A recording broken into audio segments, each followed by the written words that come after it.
من الشیطان الرجیم بسم اللہ الرحمن الرحیم فصلی لربک وانحر آمنت باللہ صدق اللہ العظیم۔ قربانی ایک عظیم مقصد ہے اور بہت بڑی عبادت ہے۔ قربانی اسلام کی بہت بڑی عبادت جو کہ عید الاضحیٰ کے دنوں میں اللہ تعالیٰ کی رضا کے لیے مسلمان قربانی کی عبادت کرتے ہیں، اس کی بہت زیادہ فضیلت ہے۔ اور اللہ تبارک و تعالیٰ نے اپنی پاک کلام میں ارشاد فرمایا کہ پس اپنے رب کی عبادت کرو اور قربانی کرو۔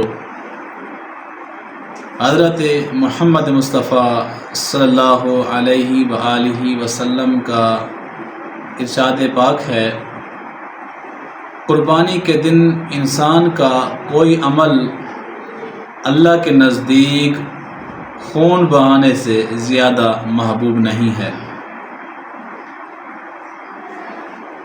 قربانی سنت ابراہیمی ہے۔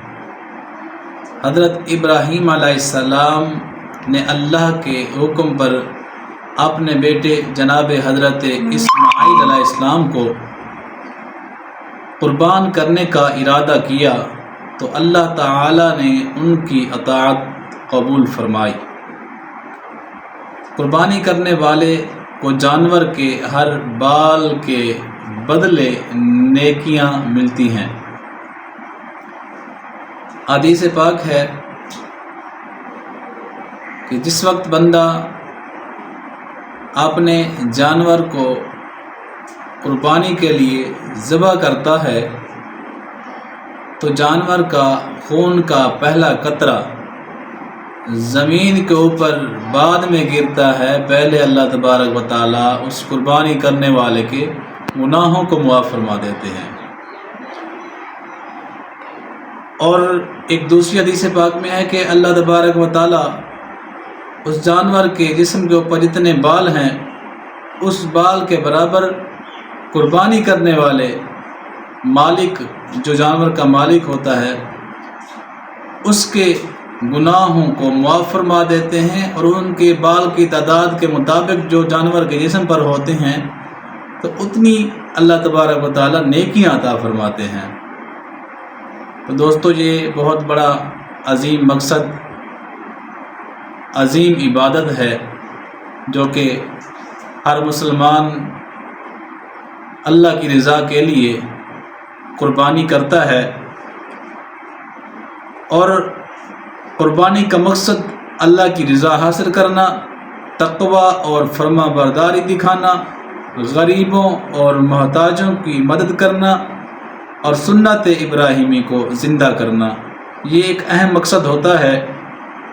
اللہ تبارک و تعالیٰ نے فرمایا کہ اللہ تک نہ تو تمہارے ان جانور کا گوشت پہنچتا ہے نہ ہی خون، اگر پہنچتا ہے اللہ کی بارگاہ میں تمہارا تقوی پہنچتا ہے۔ اللہ تبارک و تعالیٰ تمام مسلمانوں کو قربانی کرنے کی توفیق عطا فرمائے اور تمام مسلمہ کی قربانی کو اپنی بارگاہ کے اندر شرف قبولیت عطا فرمائے۔ اور جتنے بھی اس موقع پر حجاج کرام ہیں جنہوں نے حج کی سعادت حاصل کی، اللہ تبارک و تعالیٰ ان کے حج کو اپنی بارگاہ کے اندر قبولیت کا شرف عطا فرمائے۔ اگر آپ نے اس چینل کو سبسکرائب نہیں کیا تو سبسکرائب کر لیں، ویڈیو کو لائک اور شیئر کریں تاکہ یہ بہت بڑی فضیلت تمام امہ مسلمہ تک پہنچے اور خوبصورت پیغام پہنچے اور لوگ اس سے بھرپور فائدہ اٹھائیں۔ السلام علیکم۔